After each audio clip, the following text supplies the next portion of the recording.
Selamat pagi anak-anak kelas 6 SD Metodis Jakarta. Apa kabarnya kalian? Hari ini kita akan kembali memulai pelajaran agama kita. Kita sudah belajar bagaimana ibadah dalam perjanjian lama khususnya di dalam kitab Kejadian dan kitab Keluaran.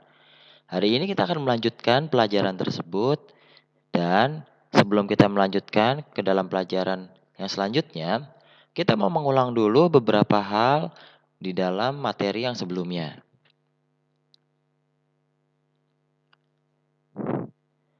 Kemarin kalian sudah menjawab pertanyaan, bagaimana jika kamu diberikan hadiah, apakah yang paling kamu sukai?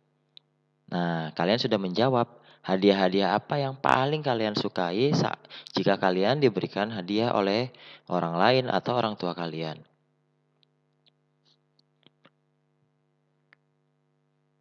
Lalu kalian juga sudah menjawab bagaimana perasaanmu ketika mendapat hadiah yang paling kamu inginkan. Tentunya kita semua pasti akan merasa senang, kita semua pasti akan merasa bahagia ya di saat kita mendapatkan hadiah yang paling kita inginkan.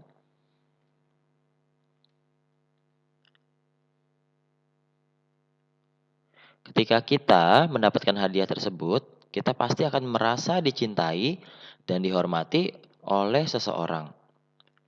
Zaman dahulu, orang-orang yang percaya kepada Allah akan memberikan hadiah berupa korban persembahan. Jadi, dapat dikatakan bahwa pada zaman Perjanjian Lama, orang-orang menyatakan kecintaan dan penghormatan mereka kepada Allah melalui mempersembahkan korban persembahan.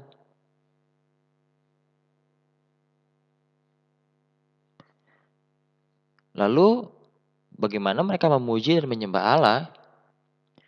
Yang pertama dengan iman dan hati yang bersukacita pastinya.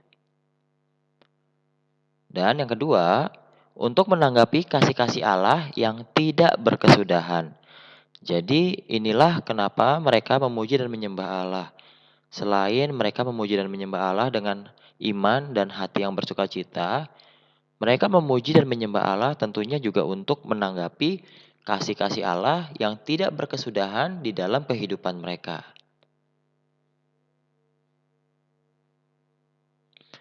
Sekarang kita akan melihat pengertian dari ibadah. Ibadah merupakan berbagai tindakan dan sikap yang menghargai dan menghormati Allah pencipta semesta langit dan bumi.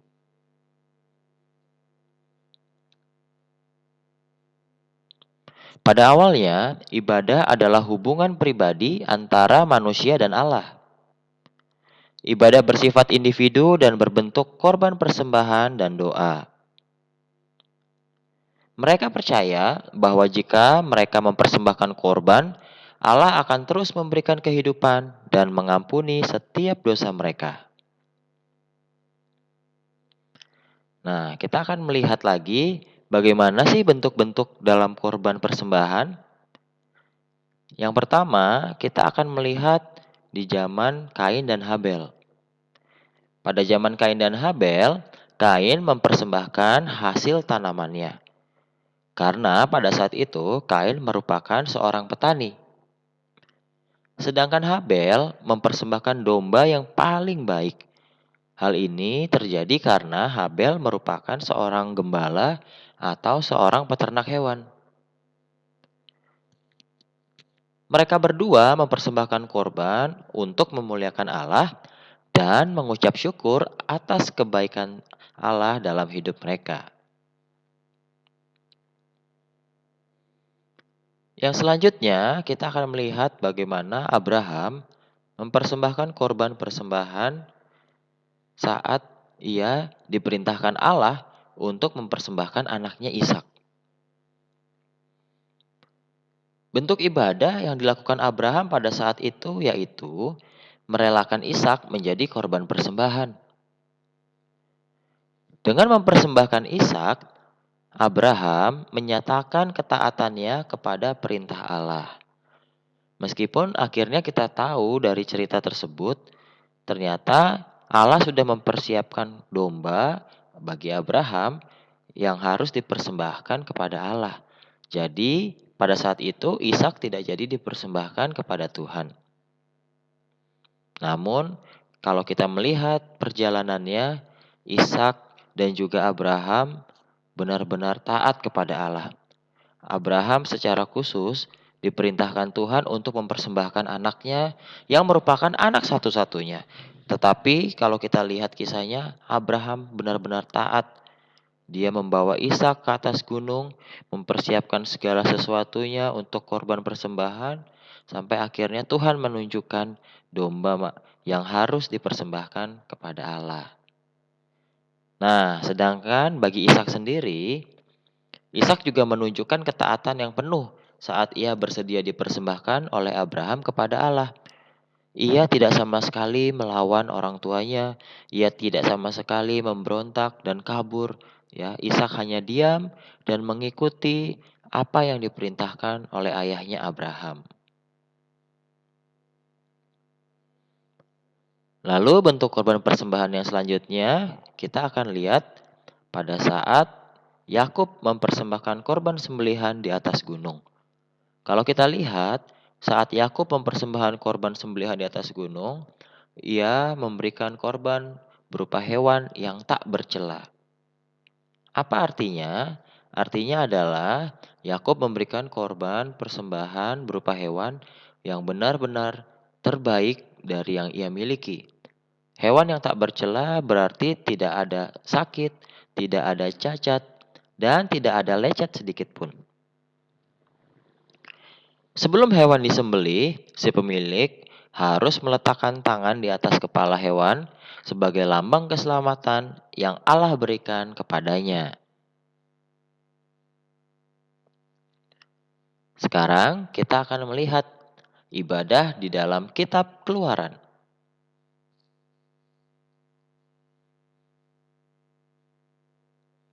Setelah keluar dari tanah Mesir, bangsa Israel beribadah bersama dalam kemah pertemuan.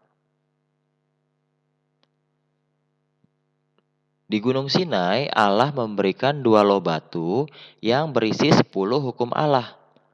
Dalam 10 hukum Allah tersebut, terdapat perintah supaya bangsa Israel mempersembahkan ibadahnya hanya kepada Allah. 10 hukum Taurat mengharuskan bangsa Israel untuk menghadap Allah 3 kali setahun, yaitu pada hari raya roti tidak beragi, hari raya menuai, dan hari raya pengumpulan hasil. Saat menghadap Allah, bangsa Israel wajib membawa persembahan, dan persembahan itu dibawa ke mezbah Allah.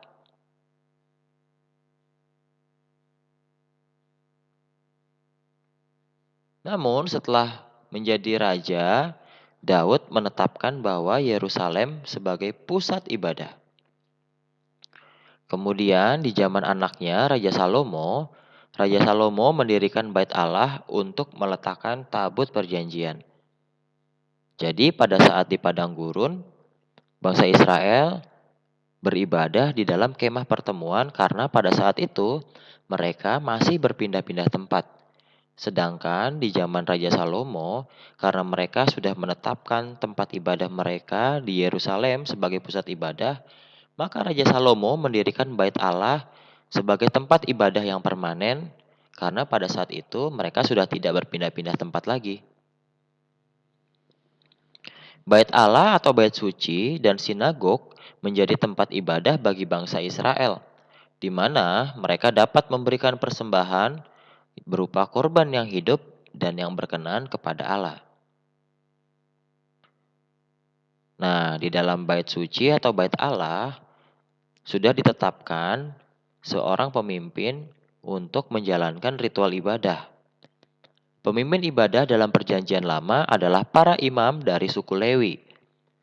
Tugasnya adalah melayani di hadapan Tuhan.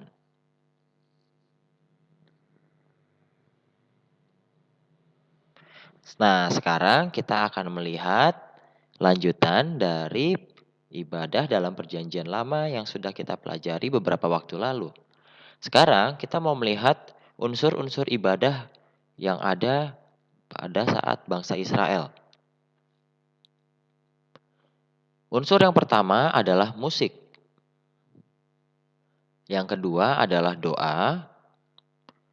Dan yang ketiga adalah pembacaan firman dalam ibadah. Kita akan lihat satu-satu ya.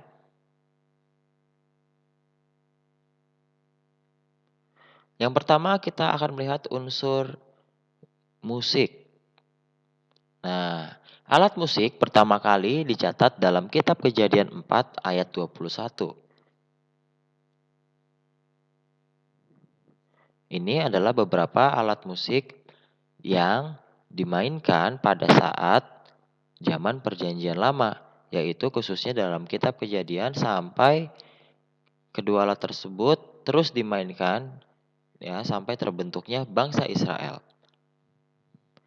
Kedua alat musik ini berupa seruling dan juga kecapi ya. Kalau kalian melihat dari bentuk dan juga dari rupanya, kedua alat musik ini adalah alat musik yang sering digunakan pada saat Perjanjian Lama.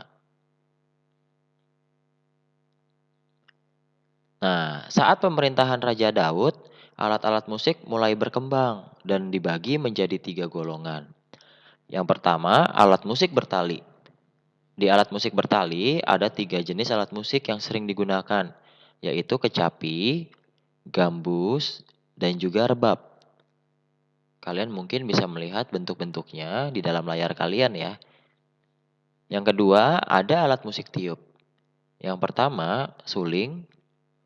Yang kedua adalah sangkakala, atau biasa disebut dengan sopar, kasot sera, atau kelentung. Dan alat musik jenis yang ketiga atau golongan yang ketiga adalah alat musik pukul atau perkusi, yaitu berupa giring-giring, kerincingan, ceracap, dan juga rebana.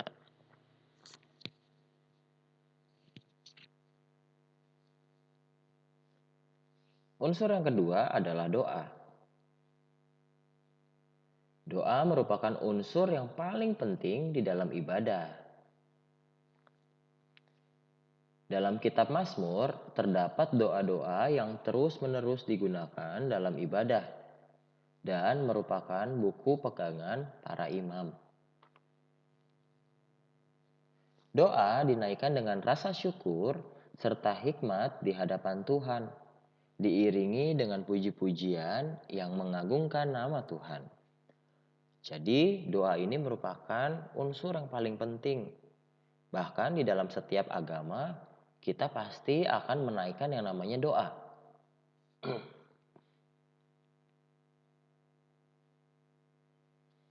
Unsur yang ketiga adalah pembacaan firman dalam ibadah. Di dalam sinagog ada pembacaan Torah atau kitab Taurat dan kitab para nabi. Imam-imam besar mengucapkan teguran atau mengucapkan firman yang dipercaya kepada mereka di halaman bait suci.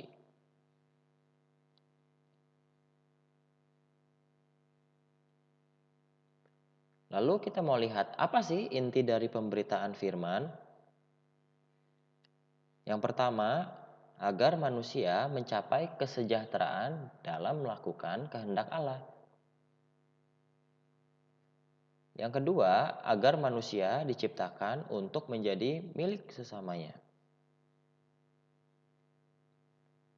Yang ketiga, manusia diciptakan untuk menjadi milik Tuhan.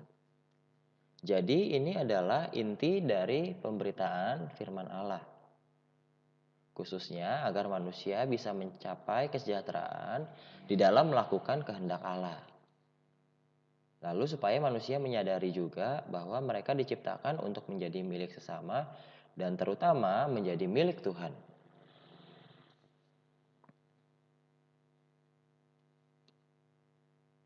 Lalu kita akan melihat ya bahwa ibadah itu merupakan respon manusia kepada Allah.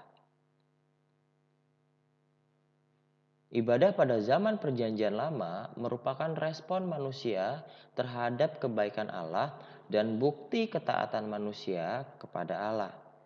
Jadi, inilah mengapa orang-orang pada Perjanjian Lama melakukan ibadah. Bagi mereka, ibadah merupakan respon manusia terhadap kebaikan Tuhan dan bukti ketaatan manusia kepada Allah.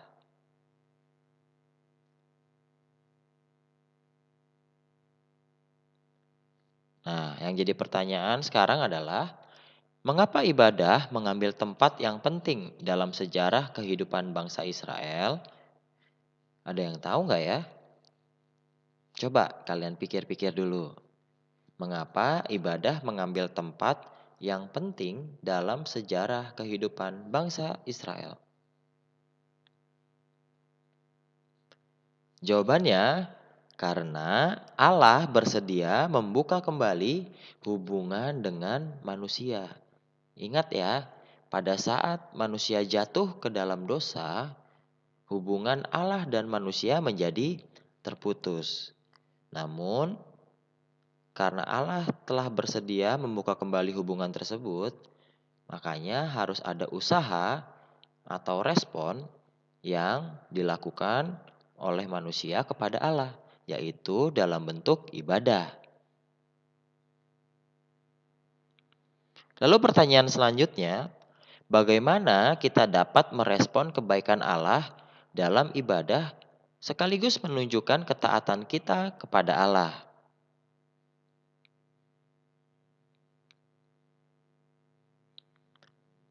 Yang pertama, kita bisa berdoa dan bernyanyi untuk mengagungkan Allah. Di dalam berdoa dan bernyanyi, kita bisa mengingat kebaikan Allah yang kita rasakan dalam kehidupan sehari-hari. Yang kedua, kita bisa meresapi firman Allah yang telah didengar dan dilakukan. Dalam hal ini, kita menjadi pelaku firman yang merupakan salah satu bentuk dari ibadah. Jadi, firman Tuhan itu tidak hanya didengar, tetapi harus dilakukan dalam kehidupan sehari-hari. Yang ketiga, kita bisa meresponi dengan memberikan persembahan yang terbaik. Dalam hal ini, persembahan yang terbaik bukan semata-mata uang, tetapi hidup yang berkenan kepada Allah. Jadi, persembahan itu bukan hanya sekedar kita memberikan uang ke gereja, namun yang paling penting adalah bagaimana kita memberikan hidup kita di dalam kehidupan sehari-hari, berupa sikap-sikap yang baik, perilaku yang baik, perkataan yang baik, dan yang pasti yang berkenan kepada Allah. Dan yang terakhir, jadilah saksi Kristus dalam perkataan maupun perbuatan sehari-hari. Ini merupakan respon yang paling utama di dalam kehidupan manusia. Oke anak-anak, ini merupakan pelajaran mengenai ibadah dalam Perjanjian Lama. Kita sudah melihat bagaimana bentuk-bentuk ibadah dari zaman kitab Kejadian, Keluaran, hingga kisah dari raja-raja pada saat bangsa Israel ada. Dan oleh sebab itu, kita harus selalu mengingat bahwa yang terpenting di dalam ibadah adalah bagaimana kita melakukan setiap kehendak Tuhan. Ibadah bukan hanya soal memberikan persembahan, ibadah bukan hanya soal kita datang ke gereja atau ke bait Allah, ibadah bukan soal hanya kita berdoa, bernyanyi bagi Tuhan, bermain musik, tetapi ibadah yang sesungguhnya adalah bagaimana kita meresponi kebaikan Tuhan, kasih Tuhan, melalui setiap perbuatan kita, melalui setiap perkataan kita, melalui setiap pikiran kita yang sesuai dengan kehendak Tuhan. Semoga setelah kita belajar bagaimana ibadah dalam Perjanjian Lama ini, kita bisa memperbaiki setiap sikap-sikap ibadah kita kepada Tuhan. Khususnya kalau selama ini kita masih tidak serius, kita masih main-main, kita boleh menjadi anak-anak yang beribadah kepada Tuhan dengan lebih baik lagi. Khususnya dalam sikap dan perbuatan kita ya kepada Tuhan. Oke anak-anak, Setelah ini nanti kalian dapat mengerjakan LKS bab 1 kalian. Kalian sudah dibagikan LKS bab 1 yang sudah dimasukkan pada saat kalian mengambil buku dan juga tugas. Kalian tinggal mengerjakan latihan LKS bab 1 dan akan dikumpul pada hari Sabtu tanggal 8 Agustus 2020.